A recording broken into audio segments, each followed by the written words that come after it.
Bonjour à toutes, bonjour à tous. Donc une nouvelle vidéo sur Linux. Donc ça c'est Elementary OS mais avec le GNOME classique.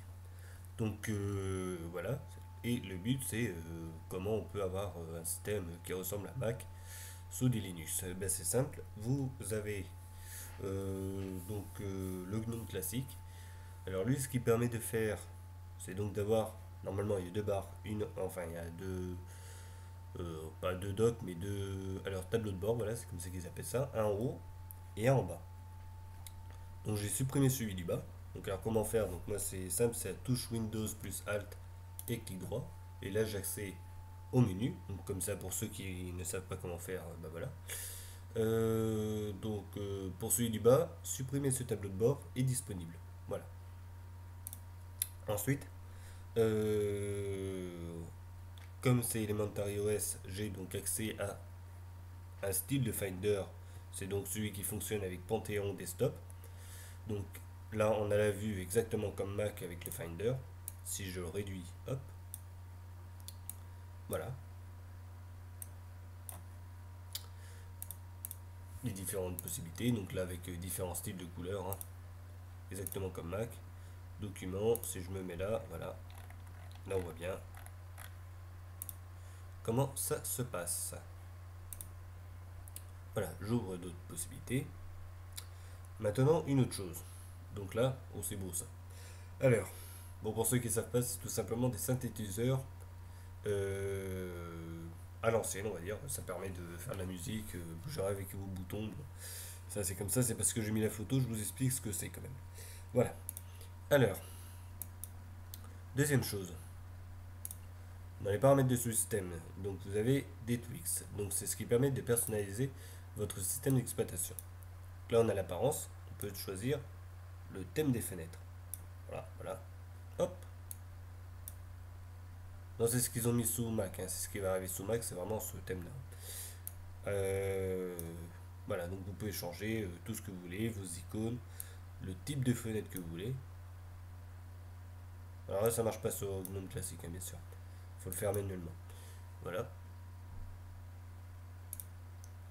Ensuite, ici en bas, vous pouvez agrandir ou rétrécir les icônes.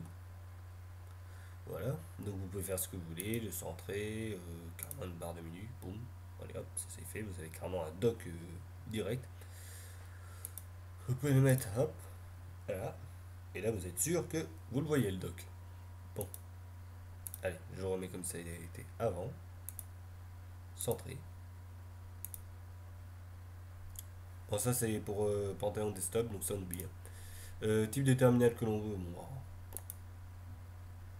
au choix. Voilà, donc ça sert à rien, c'est pour aussi un système Panthéon Desktop.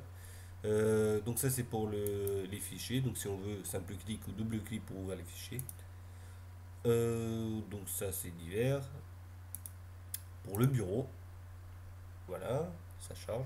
Bon, on peut changer les, les fonds d'écran. Et là ce que je vais vous montrer aussi, c'est une autre possibilité, c'est alors pouvoir avoir l'aperçu des fenêtres. Si je me mets là, est-ce que ça marche? Non, ça marche pas. Zut. Ah, c'est bien embêtant ça, tiens. Non, il prend pas. Alors ça c'est que sur Panthéon aussi, donc il n'y a qu'une partie qui marche. C'est dommage. Ça permettait d'avoir une sorte de mission contrôle, avoir toutes les fenêtres qui s'éclatent, qui se redressent, enfin voilà, c'est vraiment pareil. Et c'est dommage, ça ne veut pas fonctionner là-dessus. Bon bah tant pis, on fera ça. Voilà, en même temps je zoome les photos, c'est génial, on s'en fout. Hop, voilà.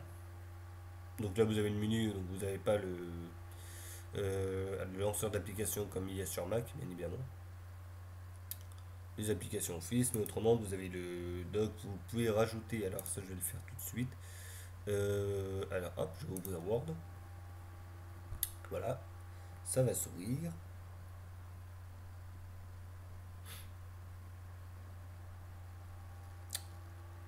Et voilà, voilà où. Là je peux faire clic droit et je fais épingler au doc. Et là, il reste donc obligatoirement dans le dock. Alors là, par exemple, je fais fichier, quitter, voilà, et là, il y reste. Voilà. Là, si je clique là, voilà, c'est pour voir ou ne pas voir le bureau. Voilà. Donc cette petite vidéo, hein, tranquille, c'est juste pour vous montrer les quelques possibilités que l'on peut y avoir avec l'option du bureau, non, c'est du GNOME classique, pardon. Voilà, donc comme GNOME 2, c'est ce que l'on pouvait faire. Le problème, c'est qu'on a passé à GNOME 3, il n'y a plus possibilité de revenir en arrière, sauf le GNOME Fallback. Alors voilà, donc GNOME Fallback, je vous hop, il se trouve ici. Le voilà, si je mets en plus grand, voilà. Donc c'est ce que je vous disais, j'ai gardé la barre du haut et j'ai enlevé la barre du bas. Donc voilà, on se retrouve avec ça, avec le thème en plus, hein, bien évidemment. Voilà, pour l'installation, voilà, GNOME Session Fallback, c'est ce que vous rentrez dans votre console ou sinon vous l'allumez avec votre Logitech, vous l'installez, vous vous loguez, vous mettez dans les configurations GNOME Session Fallback, comme il y a ici, donc ça s'appelle GNOME classique, vous retapez votre mot de passe et vous avez donc le GNOME classique, vous mettez les thèmes que vous voulez, vous remplacez là-haut ce que vous voulez, donc bon bah il y a un petit truc à rajouter quand même. Hop, alors c'est pas ça, je me suis trompé. Ajouter au tableau de bord. Application indicateur app menu. Normalement c'est celui-là. Voilà. Vous le rajoutez et il va s'afficher ici après par la suite. Voilà. Donc je crois qu'on a tout dit, hein, c'est tout, c'était juste une petite vidéo juste pour voir à quoi ça peut ressembler. Et maintenant que macOS X Yosemite est sorti, on n'a plus qu'à attendre la version light en flat design et en transparent. Voilà. Allez, au boulot les gars. Faut faire le design maintenant. Voilà, voilà. Allez, à bientôt.